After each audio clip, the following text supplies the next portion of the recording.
Hello, welcome back. આવી ગયા છો મારા પ્યારા વિદ્યાર્થી ભાઈ બહેનો. હવે ગયા લેક્ચરમાં આપણે યુવી મેથડ કરી હતી, રાઈટ? અને એ યુવી મેથડ થી એક્ઝામ્પલ કેવી રીતે ગણવા એ બધી વસ્તુનું આપણે ડિસ્કશન કરી નાખ્યું હતું. હવે આજે આપણે જે કરવા જઈ રહ્યા છીએ અમુક બીજા એક્ઝામ્પલ માટે અમુક ઇક્વેશન્સ છે, જે ઇક્વેશન્સ આપણે આજે જોવાના છે. સિમ્પલ જ છે, કઈ અઘરું નથી. ટેન્શન નહીં લેવાનું લાઈફમાં. જો પહેલું એક ઇક્વેશન કંઈક આવું છે, ઇન્ટિગ્રેશનમાં અહીંયા તમે જોશો તો f of x plus f dash x હોય અને આ બેના ગુણાકારમાં e raised to x dx હોય તો શું કરવું? એટલે કે સિમ્પલ આવી રીતે આપેલું હોય. જો આ sin x cos x છે, sin x cos x છે અને આના ગુણાકારમાં e raised to x. તો આ જે કહેવા માંગુ છું એ આ છે. તમે જુઓ ધ્યાનથી, તમને ખબર પડે, તમારી અંદરની દિમાગની બત્તી જલાવો. તો જો અહીંયા વિધેય છે અને વિધેયની બાજુમાં એનું વિકલન છે. બિલકુલ સાચી વાત છે. તો એવી જ રીતે અહીંયા પણ આ વિધેય છે sin x અને sin x ની બાજુમાં બીજું વિધેય છે, વચ્ચે પ્લસ છે અને પ્લસ કરીને બાજુમાં એનું વિકલન છે cos x. sin x નું વિકલન બાજુમાં cos x આપણને આપેલું છે અને એ આખાના ગુણાકારમાં e raised to x છે. તો આનો સીધો આન્સર થઈ જાય f of x, e raised to x f of x plus c. આ સીધો એનો આન્સર. એટલે તમે જોશો તો આનો મારે ડાયરેક્ટ આનું ઇન્ટિગ્રેશન કરવું હોય, સીધું મારે આનું સંકલન કરવું હોય તો મારે શું કરવાનું? તો ભાઈ sin x ગુણ્યા e raised to x plus c. આ તમારો જવાબ. એટલે કે જેનું વિકલન આપણને બાજુમાં આપેલું છે એ ગુણ્યા e raised to x plus c એ તમારો જવાબ થઈ ગયો. દાખલો પતી ગયો, રાઈટ? એટલે આ ક્યારે ખબર પડશે આ ટાઈપનું એક્ઝામ્પલ છે? તો જ્યારે પણ દાખલામાં e raised to x હોય અને આ રીતે બ્રેકેટ કરીને વચ્ચે પ્લસ હોય તો તમારે મારી મચોડીને સામ દામ દંડ ભેદ બધું જ કરીને અહીંયા એક વિધેય બનાવવાનું અને વિધેયનું વિકલન બાજુમાં બનાવવાનું. એટલે તમારો આ ગુણ્યા e raised to x એ તમારો જવાબ થઈ જાય. તો જ્યારે આપણે એક્ઝામ્પલ્સની પ્રેક્ટિસ કરશું ત્યારે તમને ખબર પડશે કે એક્ચ્યુઅલી હું શું કહેવા માંગુ છું, રાઈટ? તો એક આ રૂલ છે જે તમને ખબર હોવી જોઈએ. બીજો રૂલ જે છે, ઇક્વેશન છે ઇન્ટિગ્રેશન સ્ક્વેર રૂટમાં x² + a² dx. તો આ સૂત્ર તમારે યાદ રાખવાનું છે. શું યાદ રાખવાનું છે? તો ભાઈ સિમ્પલ બાજુમાં લખેલું છે કે x/2 સ્ક્વેર રૂટમાં x² + a² log માનાંકમાં x પ્લસ વર્ગમૂળમાં x² + a² + c. આ તમારું ડાયરેક્ટ ઇક્વેશન છે જે તમને ખબર હોવી જોઈએ, બરોબર? એમાં આટલો પાર્ટ જે છે એ તો તમને આવડતો જ હશે. તમે આગળનું જે આપણે બધા ઇક્વેશન જોયા તમે જુઓ, તેમાં વર્ગમૂળમાં 1/x² + a² માં તમે શું કરતા હતા? યાદ કરો. તેનું log માનાંકમાં x પ્લસ વર્ગમૂળમાં x² + a² કરતા હતા. આપણે આગળના જે લેક્ચર જોયા એમાં તમે જોશો તો આ હતું. તો આ અડધું તો એનું જ છે. આગળ a²/2 લગાવી દેવાનું છે, x/2 કરીને x² + a² કરવાનું છે. સિમ્પલ તમને શોર્ટ ટ્રીક આપો તમને યાદ રાખવા માટેની. તો તમને ખબર છે કે વર્ગમૂળમાં x² + a² હોય તો તમારે શું કરવાનું? તો સિમ્પલ તમારે અહીંયા x/2 લખી નાખો, પ્લસ કરીને તમારે અહીંયા a²/2 લખી દેવાનું. x/2 + a²/2. આની જોડે આનું આ પાછું મૂકી દો, એટલે કે વર્ગમૂળમાં x² + a² મૂકી દો. અને આની જોડે જે આગળનું 1/વર્ગમૂળમાં x² + a² નું જે જવાબ હતો એ જવાબ આની અંદર મૂકી દો, log માનાંકમાં x પ્લસ વર્ગમૂળમાં x² + a². આવી રીતે, રાઈટ? જો 1 અહીંયા સ્ક્વેર રૂટમાં x² - a² હોય તો અગેન તમે અહીંયા x/2 મૂકી દો, અહીંયા આગળ માઈનસ કરીને a²/2 મૂકી દો. અહીંયા માઈનસ છે તો માઈનસ મૂકી દો. આ જે છે એનું એ પાછું અહીંયા મૂકી દો, x² - a² અને અહીંયા જે જવાબ હતો એ log માનાંકમાં x પ્લસ વર્ગમૂળમાં x² - a² + c. આ તમારો જવાબ થઈ ગયો. સિમ્પલ છે, તમને આવડી જાય એવું છે. જો તમે બાજુમાં જોશો તો નેક્સ્ટ જે છે એ એના વિશે જ કહેવા માંગે છે. તમને ખબર પડી જશે. આ જો વર્ગમૂળમાં x² - a² છે, કશું નવું નથી. હવે તમે જોશો તો અહીંયા આગળ ઇન્ટિગ્રેશનમાં તમે નેક્સ્ટ તમે જો તો ઇન્ટિગ્રેશનમાં વર્ગમૂળમાં a² - x² છે. હવે તમે આગળના લેક્ચરમાં 1/વર્ગમૂળમાં a² - x² નું તમે કરેલું છે. sin inverse x by a. આ તમે કરેલું છે, યાદ કરો, આગળના લેક્ચર્સમાં તમે બધું કરેલું છે. તો આમાં પણ તમારે સેમ એવું કરી દેવાનું, પહેલા અહીંયા x બાય 2 લખી દેવાનું પ્લસ અહીંયા a સ્ક્વેર બાય 2 લખી દેવાનું. આની જોડે જે આપેલું છે એનું એ a square minus x square, અને આની જોડે જ્યારે આ 1 ના છેદમાં શું આન્સર હતો એ મૂકી દો. હવે તો sin inverse x by a. આ તમારો જવાબ થઈ ગયો, રાઈટ. આ ઘણા બધા લોકોને તકલીફ પડતી હોય છે યાદ રાખવાની, એટલે મેં તમને અહીંયા આગળ કરાવડાવ્યું. જો ફરીથી આખું એ લખી બતાવું તમને, તો તમારા ત્રણ એક્ઝામ્પલ છે. વર્ગમૂળમાં x square plus a square, એક આ છે. બીજું એક આ છે વર્ગમૂળમાં x square minus a square, અને ત્રીજું આ છે વર્ગમૂળમાં a square minus x square. તો બધામાં પહેલું પદ તો શું છે, અહીંયા આગળ x બાય 2, અહીંયા આગળ a સ્ક્વેર બાય 2, અહીંયા આગળ x બાય 2, અહીંયા આગળ a સ્ક્વેર બાય 2. બધામાં સેમ જ છે, x બાય 2, અહીંયા આગળ a સ્ક્વેર બાય 2. અહીંયા પ્લસ છે તો અહીંયા પ્લસ રાખો, અહીંયા માઈનસ છે તો અહીંયા માઈનસ રાખો, અને અહીંયા તો પ્લસ જ રાખવાનું છે. હવે આ બધામાં આનું આ કોમન છે, વર્ગમૂળમાં અહીંયા x square plus a square છે તો અહીંયા વર્ગમૂળમાં x square minus a square છે તો અહીંયા વર્ગમૂળમાં a square minus x square છે, રાઈટ. અને અહીંયા આગળ પછી પેલા આગળના જે એક્ઝામ્પલ હતા એમાં log x પ્લસ વર્ગમૂળમાં x square plus a square છે. અહીંયા આગળ log વર્ગમૂળમાં x પ્લસ વર્ગમૂળમાં x square minus a square છે, અને અહીંયા sin inverse x by a છે. બધામાં plus c plus c plus c. આ ત્રણ ઇક્વેશન્સ જે તમને યાદ હોવા જોઈએ, અને સિમ્પલ છે. આ ટ્રિક થી તમે યાદ રાખશો તો વાંધો નહીં આવે. મારી પ્રોમિસ, ये तेरा बात मेरा कुछ नहीं जानता. પછી બીજા બે ઇક્વેશન છે, જે બે ઇક્વેશન તમને ખબર હોવા જોઈએ. એ છે integration e raise to ax sin bx plus k, અને અહીંયા આગળ ઇન્ટિગ્રેશનમાં e raise to ax cos હોય તો sin cos bx plus k. આ તમને ખબર હોવી જોઈએ. તો આનું તમારે કેવી રીતે યાદ રાખવું એ પણ હું તમને કહી દઉં. સિમ્પલ છે, કશું અઘરું નથી.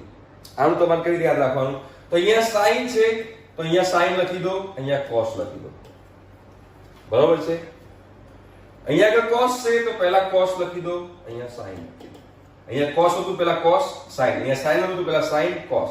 sin હોય તો માઈનસ રાખવાનું, cos હોય તો પ્લસ રાખવાનું. cos છે તો પ્લસ રાખ્યું, sin છે તો માઈનસ રાખ્યું. હવે આ જે છે તે એનું લખી દો bx k. અહીંયા પણ bx k. એક્ઝામ્પલ કરી બધા ખબર પડશે. અહીંયા પણ bx k, અહીંયા પણ bx k. જોઈ લો, બરોબર. અહીંયા a, અહીંયા b, અહીંયા a, અહીંયા b, બરોબર છે. અહીંયા કૌંસ પૂરો કરો, અહીંયા કૌંસ પૂરો કરો, અહીંયા કૌંસ પૂરો કરો, અહીંયા કૌંસ પૂરો કરો. અહીંયા e રેઝ ટુ ax પણ a square plus b square, અહીંયા પણ e રેઝ ટુ ax, અહીંયા a square plus b square. પતી ગયું. તો આનો જવાબ જે છે એ આ પ્લસ c, અને આનો જવાબ જે છે એ અહીંયા પ્લસ c. પૂરું, ધેટ્સ ઇટ. કેવું યાદ રહે? સિમ્પલ છે યાદ રાખવામાં. તમારે યાદ રાખવાની ટેકનિક જે છે એ તમને ખબર પડી જાય તો તમે ઈઝીલી આ યાદ રાખી શકો એમ છો, રાઈટ. બહુ સિમ્પલ છે, આવડી જાય એવું છે. તો અહીંયા આગળ આપણે જોયું, તમે આપણા ઇક્વેશન્સ જે છે એ ઇક્વેશન્સ આપણે જોયા. તો આઈ થિંક સો કે તમને ઇક્વેશન્સ હવે તમને આવડવા લાગશે એવું મારું માનવું છે, રાઈટ. તો આજના લેક્ચરમાં ખાલી આપણે ઇક્વેશન જોયા, પણ નેક્સ્ટ લેક્ચરમાં આપણે આ ઇક્વેશન બેઝ પર એક્ઝામ્પલની પ્રેક્ટિસ કરીશું. ઠીક છે? Thank you so much. Bye. Hello, આવી ગયા છો મારા પ્યારા વિદ્યાર્થી ભાઈ બહેનો. Wow, what a lovely it is. હવે આપણે ગયા લેક્ચરની અંદર જે પણ બધા ઇક્વેશન્સ હતા એ ઇક્વેશન્સ મેં તમને બતાવી દીધા. હવે એ ઇક્વેશન બેઝ ઉપર તમે જોઈએ કે આપણે એક્ઝામ્પલ કેવી રીતે ગણવાના, રાઈટ. તો જુઓ, પહેલો એક એક્ઝામ્પલ જુઓ. પહેલો એક્ઝામ્પલ જો તમને ખબર પડશે કે ભાઈ ઇન્ટિગ્રેશનમાં e રેઝ ટુ x કૌંસમાં 1/x - 1/x સ્ક્વેર છે dx.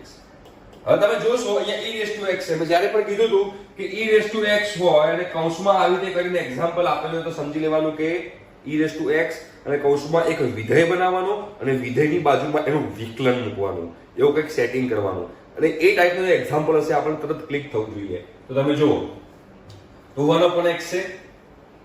બોલો 1/x નું વિકલન શું થાય?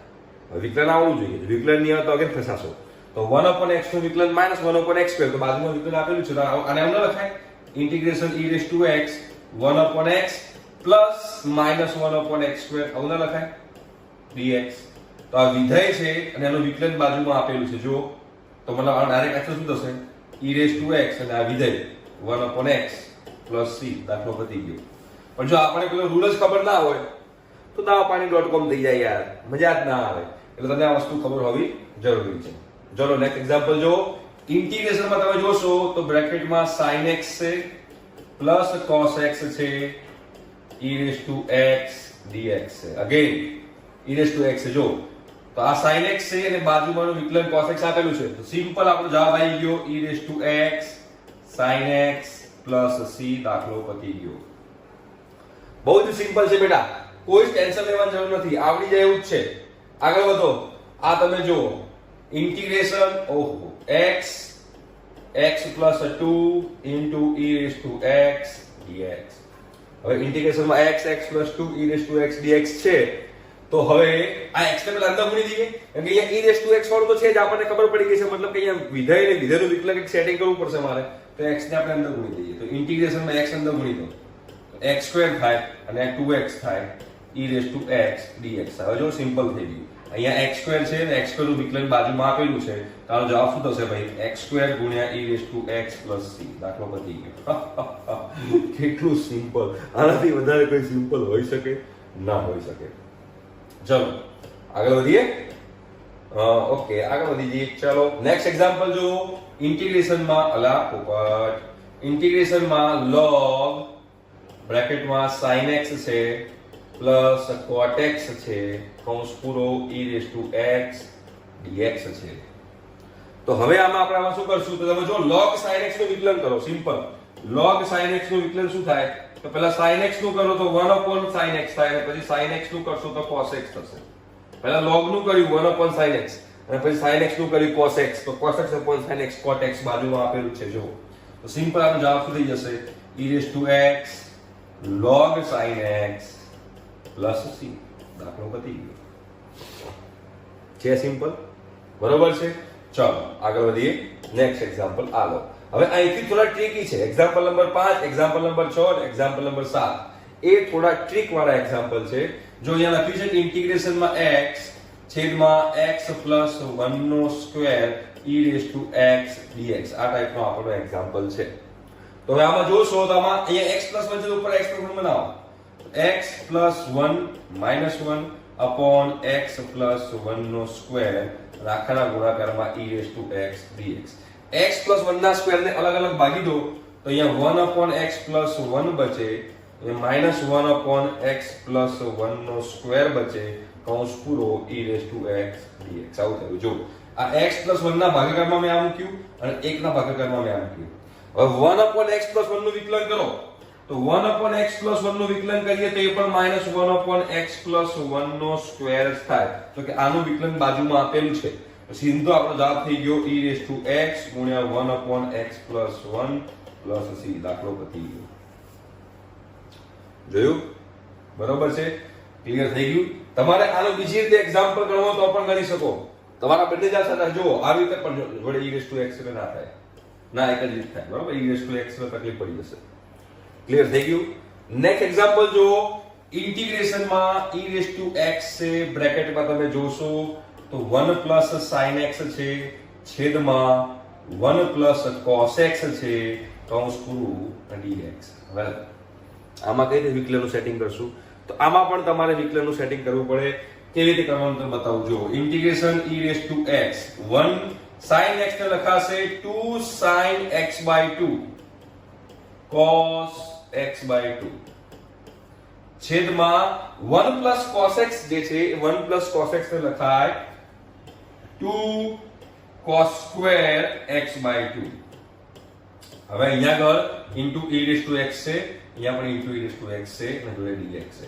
હવે તમને આ રૂલ ખબર હોવી જોઈએ, આ સૂત્રો ખબર હોવા જોઈએ કે sin x છે તો sin x ને 2 sin x/2 cos x/2 લખી શકાય, અને 1 પ્લસ cos x છે એને 2 cos સ્ક્વેર x/2 લખી શકાય, ભૂલતા નહીં. તો હવે આને અલગ અલગ ભાગી દો, તો e⁻x 1/2 અને 1/cos2x/2 ને શું લખાશે? sec2x/2 લખાશે. પ્લસ આ બંને આને અને આને ભાગો તો 2 2 કેન્સલ થઈ જાય. એક cosx/2 એક cosx/2 કેન્સલ થઈ જાય તો tan x/2 બચે. બ્રેકેટ પૂરું, આ બ્રેકેટ પૂરું, dx. હવે થોડું સેટિંગ કરું તો આને પહેલા લખી નાખું. જો તો ઇન્ટિગ્રેશન e⁻x tan x/2 ને પહેલા લખું છું અને પછી 1/2 sec2x/2 ને લખું છું. કૌંસ પૂરો કરું છું, dx કરું છું. તો જો tan x/2 નું વિકલન શું થાય? તો tan x/2 નું વિકલન sec2x/2 થાય અને x/2 નું 1/2 થાય. તો આ tan x/2 નું વિકલન આખું આ છે જ. તો આપણો સીધો જવાબ આવી ગયો e⁻x tan x/2 + c. સીધો આપણને જવાબ આવી ગયો. રાઈટ? સિમ્પલ છે. પણ જો તમને આ ટ્રીક ખબર ના હોય, આ મેઇન વસ્તુ છે તમને ખબર ના હોય, તમે આગળ સુધી પહોંચી જ ના શકો. એટલે તમારે આ બધા લોજિક જે છે એ તમારે તમારી લાઈફમાં ડેવલપ કરવા પડશે. તમે જેટલા લોજિક ડેવલપ કર્યા હશે એટલું તમને વધારે ફાયદો થશે મારા પહેલા વિદ્યાર્થી ભાઈ બહેનો. હવે તમે જોશો અહીંયા આગળ તો આ પણ જબરદસ્ત એક્ઝામ્પલ છે. સર્વ એક્ઝામ્પલ છે e⁻x dx. અહીંયા e⁻x છે. બરોબર? તો હવે x3 નું વિકલન શું થાય? 3x2 ક્યાં આપ્યું છે? નથી આપ્યું. તો આપણે એડ કરવાનું. તો જો અહીંયા તમારે બનાવવું પડશે. કઈ રીતે બનાવવું પડશે? ઇન્ટિગ્રેશનમાં x3 નું વિકલન 3x2 થાય તો 3x2 ઉમેરવું અને 3x2 બાદ કરવું. -3x2 છે એ -3x2 નું વિકલન શું થાય? તો -3x2 નું વિકલન થાય -6x. તો -6x ઉમેરવું અને -6x બાદ કરવું. બરોબર? ક્લિયર? ડન?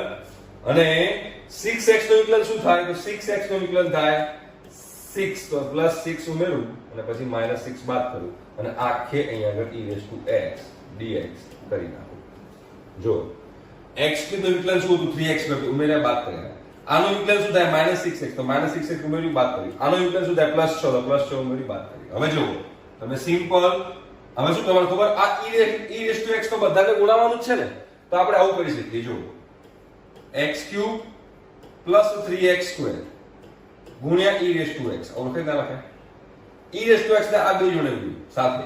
આ બેની પેર બનાવી જોડે e⁻x મૂકી દીધું. પ્લસ -3x2 -6x એની જોડે e⁻x મૂકી દીધું. આ બેની પેર બનાવી એની જોડે e⁻x મૂકી. પ્લસ 6x + 6 એની જોડે e⁻x મૂક્યું અને -6 e⁻x મૂકી દીધું. થાય કે ના થાય? બિલકુલ થાય. બરાબર? આ e⁻x બધા જોડે ગુણાવવાનું હતું. ધ્યાનથી સમજજો. આ e⁻x બધા જોડે ગુણાવવાનું હતું. તો મેં આ બેની પેર રાખી અને એમાં જોડે e⁻x રાખ્યું. મેં આ બેની પેર રાખી એમાં જોડે e⁻x રાખ્યું. મેં આ બેની પેર રાખી એમાં જોડે e⁻x રાખ્યું અને આની જોડે મેં e⁻x મૂકી દીધું. તમારો જવાબ પતી ગયો. જો આ વિધેય બાજુમાં વિકલન. તો આનું સમીકરણ શું થાય? e⁻x x3. આનું સમીકરણ શું થાય? -3x2 e⁻x. આનું સમીકરણ શું થાય? 6x e⁻x. અને આનું -6 કોન્સ્ટન્ટ e⁻x + c દાખલો પતી ગયો. એટલે તમારે જો આ દિમાગની બત્તી ના દોડે તો ફસાઈ જાઓ. જીટીયુ માં 2019 માં પૂછાયેલો દાખલો છે. પણ તમને જો આ બત્તી ના દોડે તો અગેન dawapani.com થઈ જાય અને તમે ફસાઈ જાઓ. એટલે ધ્યાન રાખવાની વસ્તુ એ છે કે આ તમારું સંકલન જે છે તમારું જેટલું તમે સ્ટ્રોંગ, જેટલું તમે પ્રેક્ટિસ કરશો એટલો વધારે તમને ફાયદો થશે. રાઈટ? તો આજે આ લેક્ચરમાં આટલું રાખીએ છીએ. હવે મળીશું નેક્સ્ટ લેક્ચરમાં. ત્યાં સુધી બાય, ટેક કેર, રિવિઝન કરો, જલસા કરો, ભણવાનું રાખજો પણ. હો ટાટા.